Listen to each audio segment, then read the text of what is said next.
आप सभी को जय मसीह की।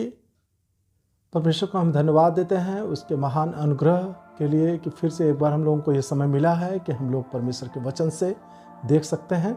और जैसा कि पिछली वीडियो में हमने चर्चा की थी कि परमेश्वर की धार्मिकता कैसे जाने और उसकी धार्मिकता क्या है, तो हम लोगों ने ये चर्चा की थी कि हम धार्मिकता का जीवन कैसे बिता सकते हैं और हमारी धार्मिकता और परमेश्वर की धार्मिकता का क्या मेल है।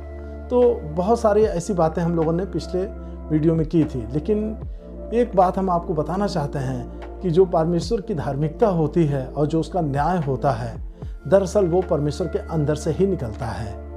और हम जब कई बार धार्मिकता की बात करते हैं और न्याय की बात करते हैं तो हम सोचते हैं कि परमेश्वर को इससे हम लोग समझ सकते हैं, लेकिन धार्मिकता से परमेश्वर को आंका नहीं जा सकता है। क्योंकि हम देखते हैं कि परमेश्वर जब अपने क्रोध में होता है तब भी उसके अंदर से वो न्याय और वो धार्मिकता निकलती है। और जैसा कि हम लोग उत्पत्ति की पुस्तक में देखते हैं कि परमेश्वर ने किस प्रकार से सदोम अमोरा का विनाश किया, और ऐसे समय में भी परमेश्वर की धार्मिकता और उसका न्याय, ये दोनों चीज़ें उसके अंदर से निकलती हुई दिखाई देती हैं।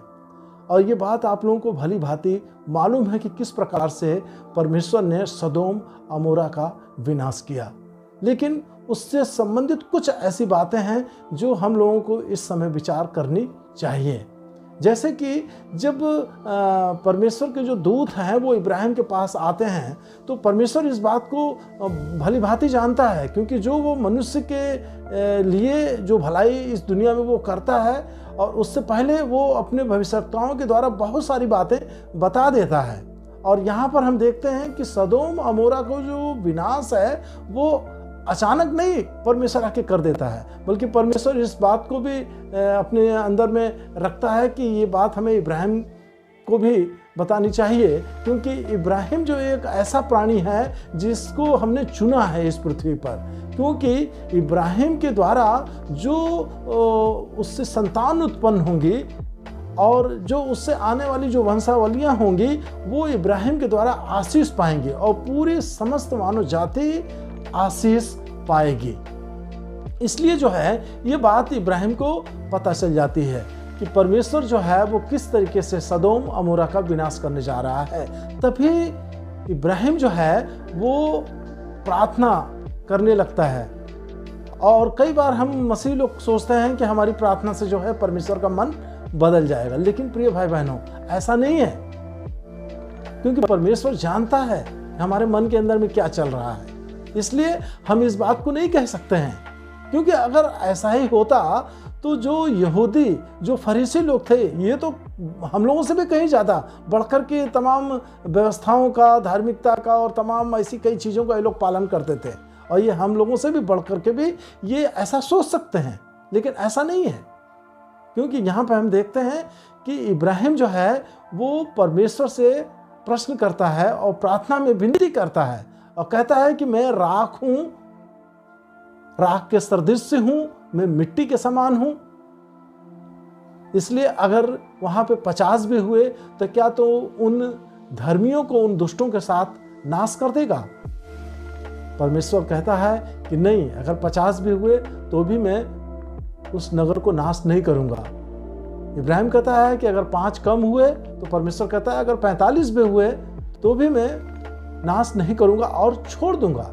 तो यहाँ पर प्रिय भाई बहनों हम आपको बताना चाहते हैं कि इब्राहिम जो है वो 50 से 45, 45 से 40, 40 से 30, 30 से 20 और उसके बाद में फिर 10 पे आ जाता है। फिर हम यहाँ पे देखते हैं कि ऐसे समय में भी परमेश्वर जबकि सदोम अमोरा के खिलाफ है, क्योंकि सदोम अमोरा के अंदर में इतना अधिक घृणित कार्य होने लगा था और इतना अधिक पाप बढ़ गया था, इतना अधिक अधर्म बढ़ गया था कि उस अधर्म ने चरम सीमा को भी पार कर दिया था। और सदोम अमोरा का जो अधर्म था, उसकी जो चिल्लाहट थी, जो उसके घृणित कार्य थे, वो परमेश्वर के कानों तक पहुंच गए थे। इसलिए परमेश्वर जो है वो सदोम अमोरा को नाश करने के लिए उतर आया। लेकिन फिर भी यहाँ पर हम देखते हैं कि परमेश्वर के उस क्रोध में भी हमें परमेश्वर की धार्मिकता और न्याय उसके अंदर से दोनों एक साथ निकलता हुआ दिखाई देता है।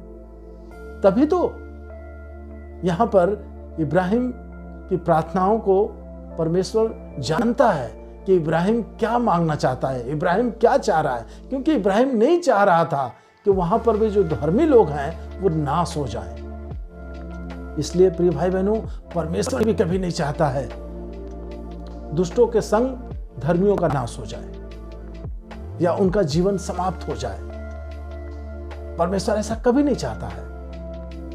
अगर हम उत्पत्ति की पुस्तक और उसके 18 अध्याय के और उसके अगर 23 पद से लेकर के उसके 33 पद तक देखें तो वहां पर हमें बहुत अच्छा चित्रण दिखाई देता है, जो फिल्म के माध्यम से आप देख सकते हैं। अब हम सदोम और गोमोरा जाएंगे, इन जुड़वा शहरों को तबाह करने के लिए। बेईमानी, मक्कारी, अय्याशी और जुल्म के इन शहरों की यह चीखों पुकार आसमान तक पहुंच चुकी है। वहां तो लौट है, हमारा बेटा। बुराई के साथ अच्छाई भी मारी जाएगी क्या? अगर वहां 50 अच्छे आदमी भी हुए तो क्या 50,000 बुरे लोगों के साथ वो भी मारे जाएंगे? अगर वहां 50 भले आदमी भी होंगे तो हम उन शहरों को तबाह नहीं करेंगे। और अगर 50 में 5 कम हुए तो भी नहीं। अब्राहम खाक से बना है, भूल भी कर सकता है, लेकिन अगर वहां सिर्फ 40 भले लोग हुए तो भी हम उन शहरों को बख्श देंगे। और अगर 30 हुए तो भी उन शहरों को तबाह नहीं करेंगे।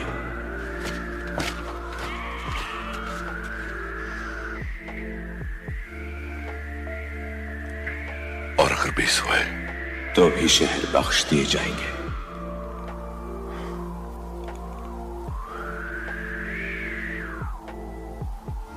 या खुदा, तू बहुत बख्शने वाला है, पर मैं पूछता हूं कि अगर सिर्फ 10 हुए तो क्या? तो भी शहर तबाह नहीं होंगे, बख्श दिए जाएंगे।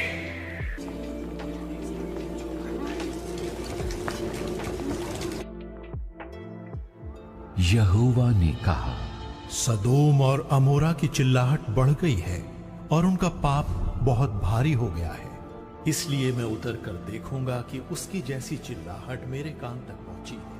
उन्होंने ठीक वैसा ही काम किया कि नहीं? सदोम और अमोरा शहर बुराई, व्यभिचार, अनियंत्रित हत्याओं और अनावश्यक मौज मस्ती जैसी विलासिता में डूबे हुए थे। वे परमेश्वर के विरुद्ध चीख पुकार मचाने, उनसे लड़ने की हद तक पहुंच गए, जिससे परमेश्वर का स्वभाव कुपित हो गया। जो पुरुष आज रात को तेरे पास आए हैं, वे कहां हैं? उनको हमारे पास बाहर ले आ कि हम उनसे भोग करें। जब स्वर्गदूत लूत और उसके परिवार को शहर से बाहर ले गए तो उसके बाद आसमान से जलते हुए गंधक की बारिश हुई। उस भयंकर आग से पूरा स्वर्ग ध्वस्त हो गया। यहाँ से निकलना होगा। मेरा घर। यहाँ हमारी जान खतरे में है, किसे अपने लिए भी पड़ी है। मैं नहीं डरती। एक बार, बस एक बार देख लूं।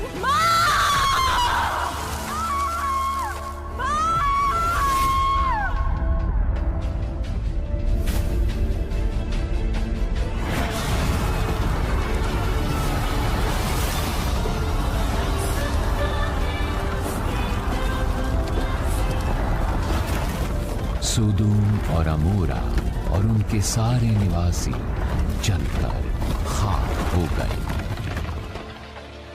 और परमेश्वर के क्रोध में विलीन हो गए।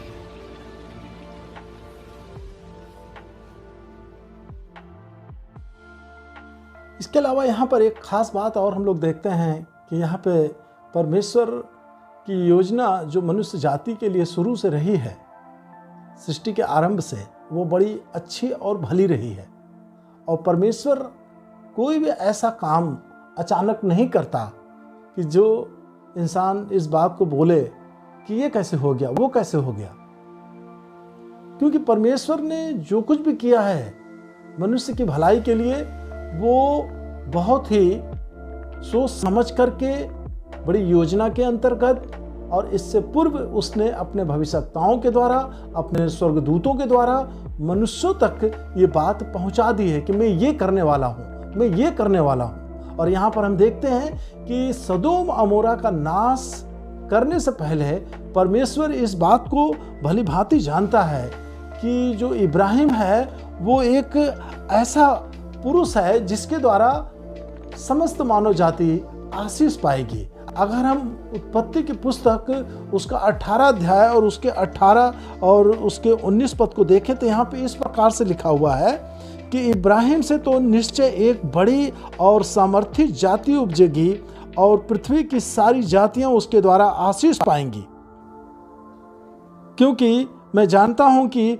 वह अपने पुत्रों और परिवार को जो उसके पीछे रह जाएंगे आज्ञा देगा कि वे यहोवा के मार्ग में अटल बने रहें और धार्मिकता और न्याय का जीवन व्यतीत करें, इसलिए कि जो कुछ यहोवा ने इब्राहिम के विषय में कहा है उसे पूरा करें। तो प्रिय भाई बहनों, यहाँ पर हम एक बात देखते हैं कि परमेश्वर जो है इस बात को इब्राहिम को बताना चाहता है कि मैं क्या करने वाला हूँ। और यहाँ पर आप लोगों ने जो फिल्म देखी तो उसमें एक देखा होगा कि परमेश्वर जो है वो किस प्रकार से जो है वो उन धर्मियों को बचाता है जिसके लिए इब्राहिम परमेश्वर से प्रार्थना करता है। क्योंकि इब्राहिम प्रार्थना जो करता है वो कहता है क्या दुष्टों के संग धर्मियों का भी नाश हो जाएगा, लेकिन परमेश्वर कहता है नहीं।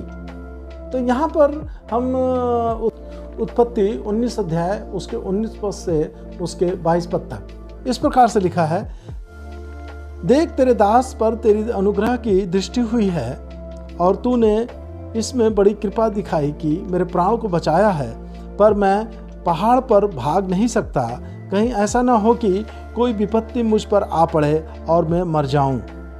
देख वह नगर ऐसा निकट है कि मैं वहां भाग सकता हूं और वह छोटा भी है, मुझे वहीं भाग जाने दे, क्या वह छोटा नहीं है और मेरा प्राण बच जाएगा। उसने उससे कहा, देख मैंने इस विषय में भी तेरी विनती स्वीकार की है कि जिस नगर की चर्चा तूने की है उसको मैं नाश ना करूँगा। फुर्ती से वहाँ भाग जा, क्योंकि जब तक तू वहाँ ना पहुँचे तब तक मैं कुछ ना कर सकूँगा। इसी कारण उस नगर का नाम सोअर पड़ा। प्रिय भाई बहनों, यहाँ पे हम देखते हैं कि परमेश्वर की जो दया है वो उस वक्त भी लूत और उसके परिवार पर दिखाई दे रही है। उसकी धार्मिकता और उसका न्याय दोनों एक साथ दिखाई दे रहे हैं। हम देखते हैं कि यहाँ पर जब स्वर्गदूतों ने लूत और उसकी पत्नी और उसके परिवार से कहा कि जल्दी से निकलो और यहाँ से निकल चलो और पीछे मुड़ के ना देखना, लेकिन हम देखते हैं कि परमेश्वर की आज्ञा का उल्लंघन लूत की पत्नी ने किया और उसने पीछे पलट कर देखा और वो नमक का ढेर बन गई, वहीं पर नमक का खंबा बन गई। हम देखते हैं कि परमेश्वर जो भी योजना बनाता है मनुष्य जाति की भलाई के लिए बनाता है। इसलिए परमेश्वर जो है वो कभी नहीं चाहता है कि मनुष्य का विनाश हो।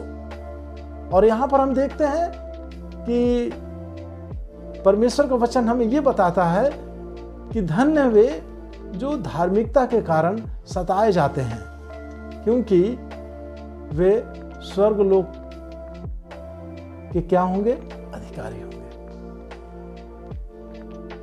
वो स्वर्ग के राज्य में रहेंगे। प्रिय भाई बहनों, ये संसार जो है वो हमारे लिए एक परदेश है। हम यहाँ पे जो जीवन बिता रहे हैं, जिस दुख और तकलीफ में जो हमारे चारों तरफ वातावरण है वो पापमय है, वो अधर्म का है, वो सदोम अमोरा जैसा ही कई बार हम अपने जीवन में चारों तरफ देखते हैं और उसका प्रभाव हमारे जीवनों पे पड़ता है, हमारे परिवारों पे पड़ता है, हमारी कलीसियाओं पे पड़ता है और हम कई बार उन सब बातों से पीड़ित और दुखी रहते हैं। लेकिन आप सोचिए कि यहाँ पर परमेश्वर की जो धार्मिकता है और परमेश्वर का जो न्याय है वो कैसा है। हम कई बार ये सोचते हैं कि हम धार्मिकता के बारे में जान जाएंगे तो परमेश्वर को जान जाएंगे, लेकिन नहीं। धार्मिकता को जान लेना ही परमेश्वर को जानना नहीं है, ये काफी नहीं है। क्योंकि धार्मिकता के द्वारा परमेश्वर को आंकना ठीक नहीं है, क्योंकि धार्मिकता और न्याय ये दोनों परमेश्वर के अंदर से निकलते हैं। इस बात को हमें अच्छे से समझ लेना चाहिए, क्योंकि परमेश्वर की जो धार्मिकता है, उसका जो न्याय है, उसके क्रोध में भी हमें दिखाई देता है। जैसा कि यहां पर हम देख सकते हैं सदोम अमोरा के विनाश के समय में भी परमेश्वर का वचन क्या बताता है कि परमेश्वर अपने प्रेम की भलाई को किस रीति से प्रकट करता है। जब हम पापी ही थे तो मसीह यीशु हमारे लिए क्रूस पर मर गया। आखिर में परमेश्वर अपनी धार्मिकता और अपने न्याय को कैसे कैसे तरीके से दिखाता है हमें। वो यही चाहता है कि हम धार्मिकता का जीवन जिए, क्योंकि परमेश्वर धर्मी है। परमेश्वर धर्मियों से प्रेम करता है। भजन संहिता 11 अध्याय और उसके 7 पद में क्या लिखा हुआ है? क्योंकि यहोवा धर्मी है, वह धर्म के ही कामों से प्रसन्न रहता है, धर्मी जन उसका दर्शन पाएंगे। देखिए, ये कितनी अच्छी बात है कि परमेश्वर धर्म के कामों से प्रसन्न रहता है। परमेश्वर धार्मिकता का जो जीवन व्यतीत करते हैं, परमेश्वर उनसे प्रसन्न रहता है, क्योंकि वे परमेश्वर का दर्शन पाएंगे। और जो धार्मिकता के कारण सताए जाते हैं, वे स्वर्ग के राज्य के अधिकारी होंगे। हमें ये कभी नहीं भूलना चाहिए। इसलिए प्रिय भाई बहनों, परमेश्वर की धार्मिकता उसके अंदर से निकलती है। परमेश्वर जो है वो धार्मिकता का स्रोत है। परमेश्वर न्याय का स्रोत है। परमेश्वर भलाई का स्रोत है। परमेश्वर दया का स्रोत है। परमेश्वर करुणा का स्रोत है। ये सारी चीजें उसके अंदर से दिखाई देती हैं निकलती हुई। तब हम इस बात को अपने जीवन में समझ सकते हैं। अगर हम इस संसार का धार्मिक जीवन जी रहे हैं तो ये एक भ्रम है, धोखा है, एक दूसरे को दिखाने के लिए, एक दूसरे की नजरों में अच्छा बनने के लिए। लेकिन हम अपने इन धर्म के कामों से परमेश्वर को प्रसन्न नहीं कर सकते हैं, क्योंकि ऐसा नबी की पुस्तक के 64 अध्याय के 6 पद में क्या लिखा है? हम तो सब के सब अशुद्ध मनुष्य के से हैं और हमारे धर्म के काम सब के सब मैले चिथड़ों के समान हैं।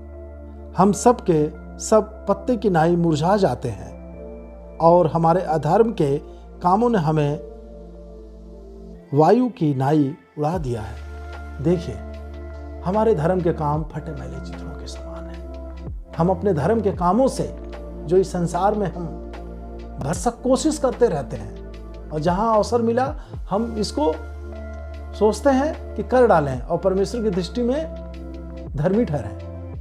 प्रिय भाई बहनों, हमारे धर्म के जो काम हैं वो कैसे हैं? फटे हैं, मैले हैं। हम पत्तों की तरह मुरझा जाते हैं, वायु के समान हो जाते हैं। इसलिए हमें इस संसार की धार्मिकता नहीं, बल्कि हमें परमेश्वर की धार्मिकता जो उसके अंदर से निकलती है, हमें इस बात पे ध्यान देना है। आने वाले समय में हम प्रभु यीशु मसीह की धार्मिकता के बारे में देखेंगे। परमेश्वर आप लोगों को आशीष दे। आइए हम लोग प्रार्थना करें। सर्वशक्तिमान परमेश्वर, हम आपकी महिमा, प्रशंसा, तारीफ करते हैं प्रभु जी। आप राजाओं के राजा, प्रभु के प्रभु हैं, आदि से अनादिकाल के परमेश्वर, अल्फा ओमेगा हैं। हम प्रार्थना करते हैं कि सच है कि हमारे जो धर्म के काम है वो फटे मैले चिथड़ों के समान है, और इस संसार में हम इस संसार की तरह अपने धर्मी कामों से आपको प्रसन्न कभी नहीं कर सकते हैं, क्योंकि आप तो हमारे दिल की गहराई को, सच्चाई को देखते हैं और हमारे मन को देखते हैं। पिता परमेश्वर, होने दे कि हम आपकी उस धार्मिकता को अपने जीवन में ले सकें, जिस धार्मिकता को आप सदोम अमोरा के समय में आपने दिखाई, आपने जो न्याय दिखाया। पिता परमेश्वर, हम प्रार्थना करते हैं कि इन सब वचनों से हम अपने जीवन में आपकी धार्मिकता को अपने जीवन में अपना सकें। धन्यवाद के साथ प्रार्थना विनती अपने उद्धारकर्ता यीशु मसीह के नाम से मांगते हैं, आमीन। ठीक है, आप सभी को जय मसीह की, और अगली वीडियो में फिर से हम लोग मिलेंगे।